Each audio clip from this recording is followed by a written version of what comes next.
Hey, what's going on? Ed Fletcher here. Darla, let's go this way.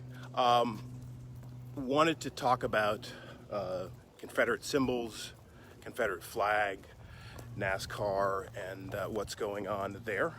If you're new to following me, former Sacramento Bee journalist, kind of doing some free-form journalism now, and sometimes I'll be at the protests, and sometimes I'll just be trying to offer some analysis and thoughts while on my walk or doing whatever with my small dog, Chewiener, Darla, and we're in Colonial Heights. All right, back to the program.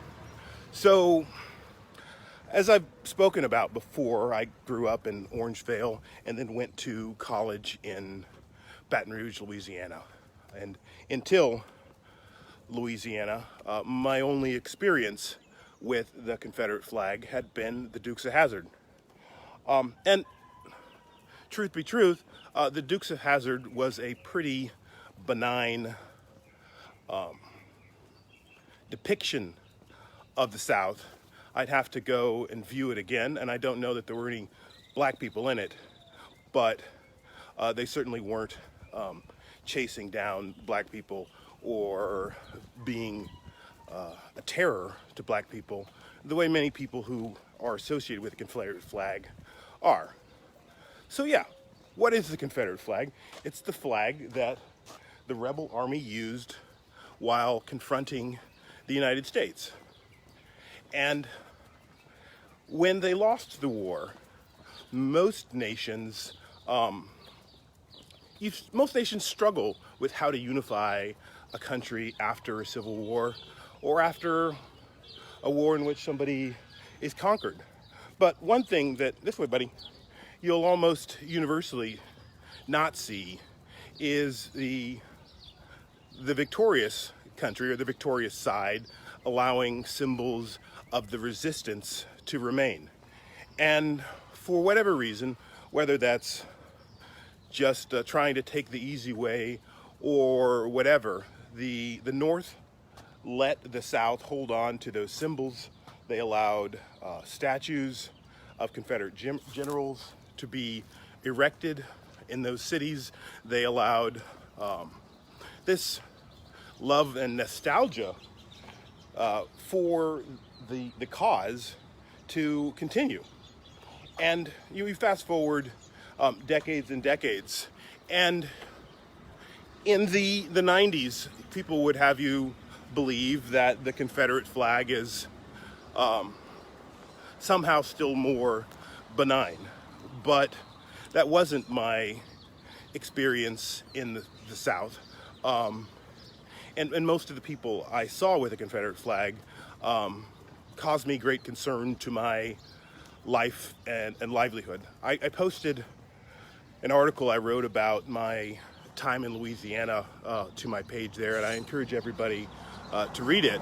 But basically, it was a period of time where I felt like I shouldn't even look at people who had a Confederate flag on their car or on their body or associated with them. And while white people wanted to try to pretend like it was benign, it certainly was not benign to the people, to the black people or brown people that saw the flag. And because it was impossible to tell the Dukes of Hazzard versions of the flag compared to the Dylann Roof versions of the flag. Dylann Roof, of course, is the crazy man who shot up a black church in the South. Prior to that, he was posing with the Confederate flag. So I want to applaud Nascar and specifically black race car driver Bubba Wallace for pushing NASCAR into banning the flag at NASCAR events. I think that's a huge step because in a large part, NASCAR was one of the last bastions of the Old South where you saw lots of Confederate flags at race events. It was a point of pride among them, and even after they were told to stop bringing the Confederate flag to events, more and more of them did, and this will be a shock to their system. But it certainly starts to show that more companies, more entities are wanting to be on the right side of this. And it was surprisingly fast. And I suspect that sponsors had something to do with this as well. Sponsors like Chevrolet and others that didn't want to be associated with being on the wrong side of this. So, and we've already seen at least one NASCAR driver, not a top driver, saying that he won't race in NASCAR next year because he didn't like the direction NASCAR is going. So they're definitely facing some backlash, and that's to be expected. But in some ways, this movement has grown from specific protest about one incident to a racial awakening in which we're trying to ask people, you're either on this side or that side, and there's no more middle side anymore.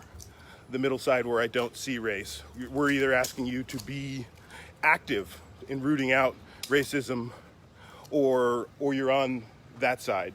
So that's kind of where we're at in this.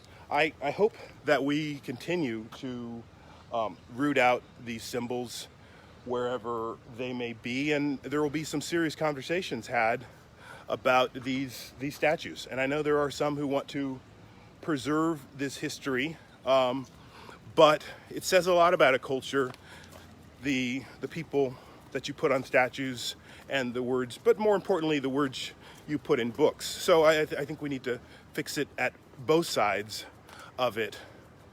But the largest struggle will come in these military bases that were named after Southern generals. But how unusual is that we've got battleships, military bases, streets, statues, all these things named after people that were traitors to the American dream and that were fighting for the South and to preserve the legacy of the South and the institution of slavery. So again, hats off to NASCAR for making this big announcement. Thank you to the other organizations that have made similar steps and the athletes that are finding their voice and helping us through this awakening. And thanks to everybody who's doing their part in their small way, whether that's a post or a video or quiet conversations with friends. But I ask everybody to figure out some way that they can be a part of the solution, first by examining their own biases and issues and heart, and then finding some way that they can be part of the solution, whether that's attending a protest, making some art, or talking to friends. There's a way that we can all be part of the solution, and thanks for watching. Again, this is Ed Fletcher, doing some independent journalism, which includes some commentary like this. If you want to support me, I'm on Patreon, and I will be working on some other stories and videos soon. But thanks for checking this out now, and catch you later.